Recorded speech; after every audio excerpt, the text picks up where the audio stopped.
ABP news प्रस्तुत करता है भारतवर्ष, महानायकों की गौरव गाथा अनुपम खेर के साथ।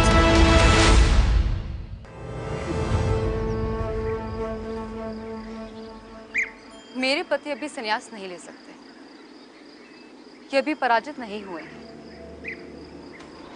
शास्त्रों में माना गया है कि पत्नी पति की अर्धांगिनी होती है और इसीलिए आपको मुझे भी पराजित करना होगा। मुझे पराजित कर ही आप मेरे पति को अपना शिष्य बना सकते हैं। यदि आप मेरे साथ शास्त्रार्थ नहीं करना चाहते तो आप अपनी पराजय स्वीकार लीजिए। इतिहास में शायद ऐसे शास्त्रार्थ, डिबेट या बहस का जिक्र और कहीं नहीं मिलता है। इस शास्त्रार्थ का नतीजा क्या हुआ ये हम आपको बताएंगे। फिलहाल ये जान लीजिए कि प्रश्न पूछने वाली महिला का नाम उभय भारती था और पशुपेश में पड़े सन्यासी कोई और नहीं, जगत गुरु आदि शंकराचार्य हैं। नमस्कार, मैं अनुपम खेर, भारतवर्ष में आपका स्वागत है। भारतवर्ष के इस एपिसोड में कहानी उस महान सन्यासी की जिनकी लिखी किताबों को हम में से बहुत कम लोगों ने पढ़ा है, जिनके लिखे श्लोक उससे भी कम लोग जानते हैं। लेकिन जब सवाल जीवन और मृत्यु का हो, व्यक्ति और उसके ईश्वर के बीच के संबंधों का हो, तो उसी सन्यासी के विचार 100 करोड़ से ज्यादा लोगों के विचार बन जाते हैं। जब एक राजनीतिक भारत की जगह एक आध्यात्मिक भारत की चर्चा होती है, तब इसी महामानव की याद आती है।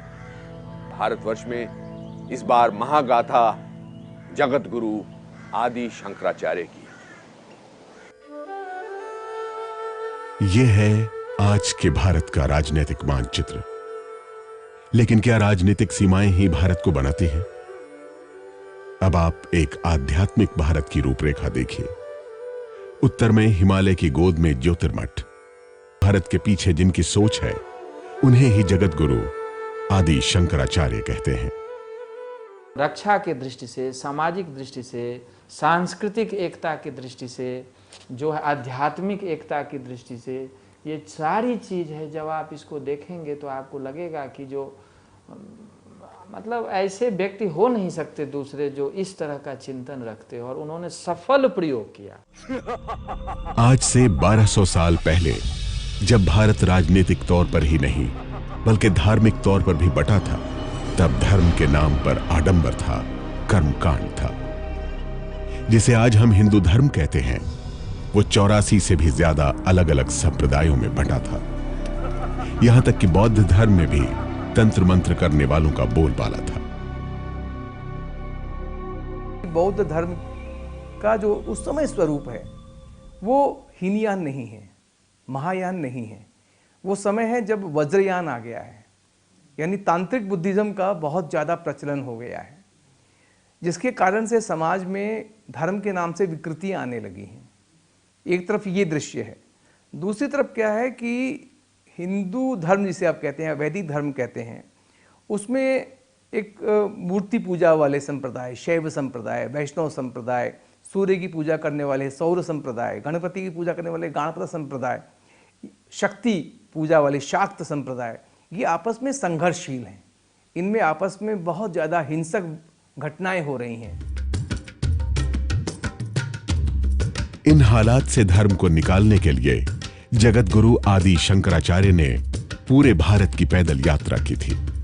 मकसद था भारत को धार्मिक तौर पर, आध्यात्मिक तौर पर एक करना। भारत का शायद ही कोई ऐसा इलाका बचा होगा जहां की यात्रा आदि शंकराचार्य ने नहीं की हो। उन्होंने भारत के हर कोने में अलग अलग धर्म और संप्रदायों के विद्वानों से शास्त्रार्थ किया और धर्म विजय की नींव रखी।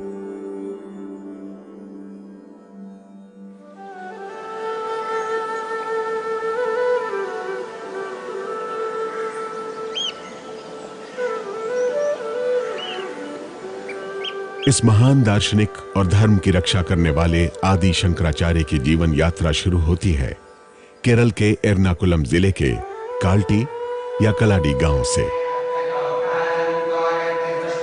निम्बूद्रिपाद ब्राह्मणों के उस गांव में शिवगुरु नाम के विद्वान रहा करते थे। कहते हैं भगवान शंकर के आशीर्वाद से ही उन्हें एक पुत्र हुआ जिसका नाम उन्होंने शंकर रखा।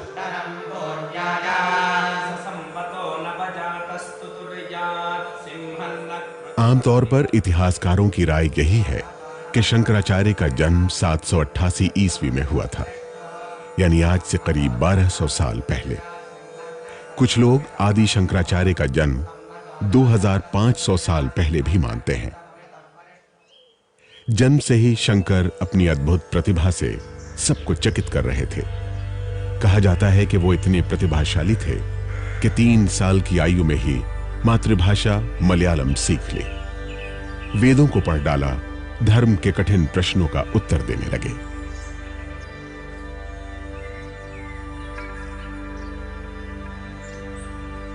वधोही को बंधा हुआ कौन है? विषयानुरागी। वासनाओं में जो अनुरक्त होता है वही बंधनग्रस्त है। वासनाओं में जो अनुरक्त है। घोर नरक क्या है? अपना शरीर ही घोर नरक है।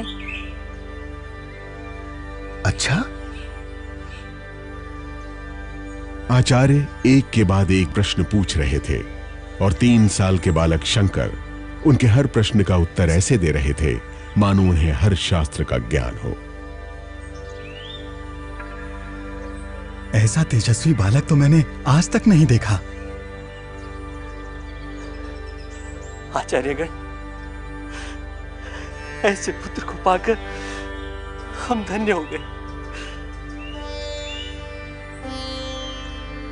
लेकिन बालक शंकर 3 साल के ही थे तभी पिता शिवगुरु का देहांत हो गया। पिता की मृत्यु इतनी छोटी उम्र में हो गई। अब मां और बेटा ही एक दूसरे का सहारा थे। मां पुत्र के लालन पालन और भविष्य को लेकर चिंतित थी। परंपरा के अनुसार मां ने 5 साल की उम्र में बालक शंकर का उपनयन संस्कार करवाया। इसके बाद बालक शंकर को शिक्षा के लिए आचार्य के पास भेजा गया। यहां एक चमत्कार हुआ। जिन शास्त्रों के अध्ययन में शिष्यों को 20 वर्ष लग जाते थे, उसे बालक शंकर ने 2 वर्ष में ही समाप्त कर दिया और वापस मां के पास कलाड़ी लौट आए।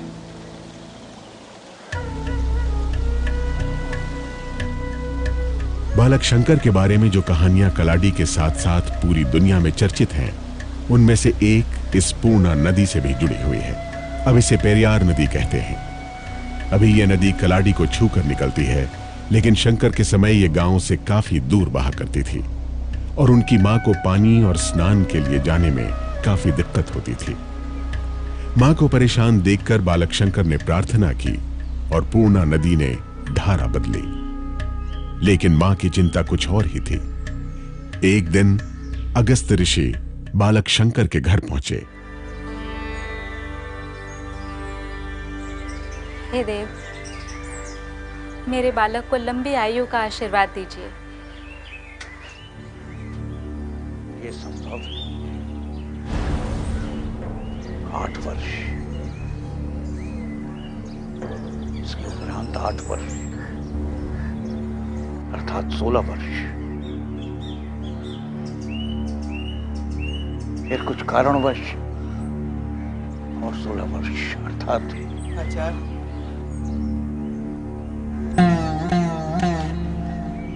केवल 32 वर्ष। ये आप क्या कह रहे हैं देव? नहीं नहीं,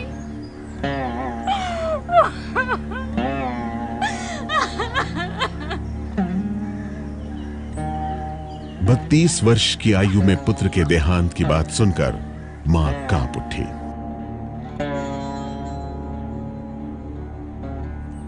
दूसरी तरफ मां की इस चिंता से अलग बालक शंकर कुछ और ही सोच रहे थे। माँ।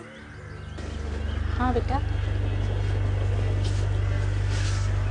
माँ, मैं देखता हूँ कि लोग जन्म लेते हैं और उनकी मृत्यु हो जाती है। इस संसार में कोई सुख नहीं, इसलिए मैं संन्यास लेकर इन बंधनों से मुक्त होना चाहता हूँ। इतने निष्ठुर ना बनो, मुझसे ऐसे वचन ना कहो बेटा। ये संन्यास लेने का विचार छोड़ दो। पर क्यों माता? इसमें अनुचित क्या है? तुम गृहस्थ बनो, यज्ञ करो, आराधना करो, पूजा करो, उसके बाद सन्यासी बनना। और तुम तो कितने विद्वान हो, कितने शास्त्र पढ़े हैं तुमने, तुम्हें तब भी अपनी माता की बिल्कुल चिंता नहीं? क्या तुम्हें अपनी माँ से कोई प्रेम नहीं? मेरा मन इस सांसारिक जीवन में रहना नहीं चाहता, किंतु मेरी माँ मुझे छोड़ना नहीं चाहती। मेरी माँ मेरे हृदय की बात क्यों नहीं समझती? माता की आज्ञा के बिना मैं कैसे संन्यास ग्रहण करूं? माँ ने जब संन्यास लेने की अनुमति नहीं दी, तब शंकर ने एक लीला रच डाली। वो नहाने नदी में गए, किनारे माँ खड़ी थी। अचानक वो डूबने लगे। शंकर चिल्लाए, मुझे बचाओ, मुझे कोई खींच रहा है। पास खड़े एक व्यक्ति ने कहा, अरे उसे तो घड़ियाल खींच ले जा रहा है। ये सुनते ही आर्यम्बा शंकर को बचाने के लिए नदी में उतर गई। पीछे पीछे दूसरे लोग भी भागते रहे, लेकिन शंकर को घड़ियाल खींचता ही जा रहा था। तभी शंकर ने कहा, यदि तुम मुझे संन्यास लेने की आज्ञा दो तो ये घड़ियाल मुझे छोड़ देगा।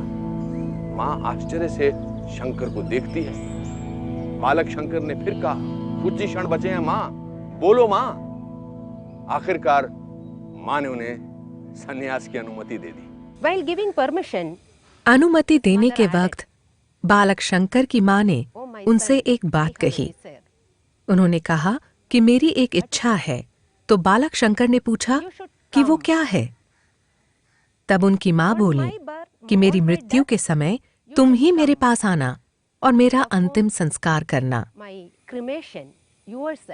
तब बालक शंकर ने कहा कि जब भी आपको मेरी उपस्थिति चाहिए होगी, मैं अवश्य आऊंगा।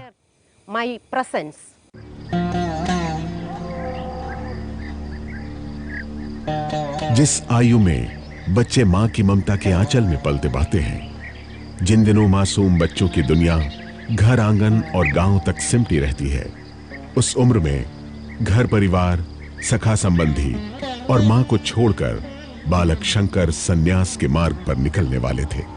इस दृश्य की अब बस कल्पना ही की जा सकती है।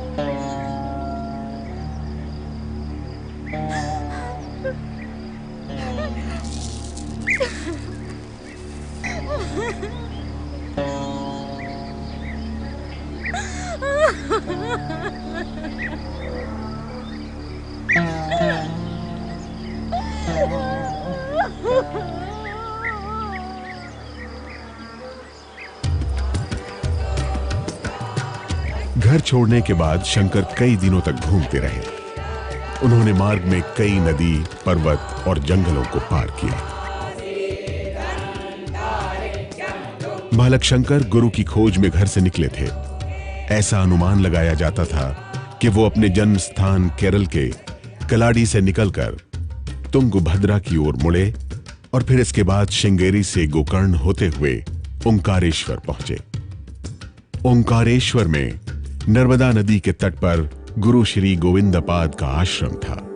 श्री गोविंदपाद अपनी विद्वता, योग बल और ब्रह्म ज्ञान के लिए प्रसिद्ध थे। गुरु श्री गोविंदपाद आश्रम के पास एक गुफा में समाधि में थे।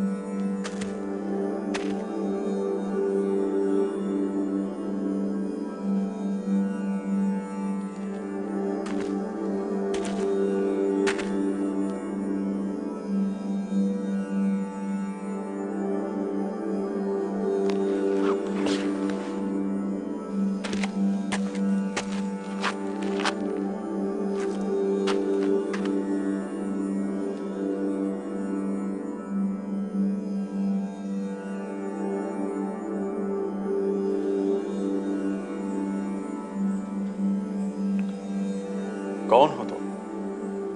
हे प्रभु, मैं पृथ्वी नहीं हूँ, न जल हूँ, न तेज हूँ, न वायु हूँ, न आकाश हूँ, न उनके गुण हूँ, न इंद्रियां हूँ, अपितु इन सबसे परे जो परम तत्व है वही मैं हूँ।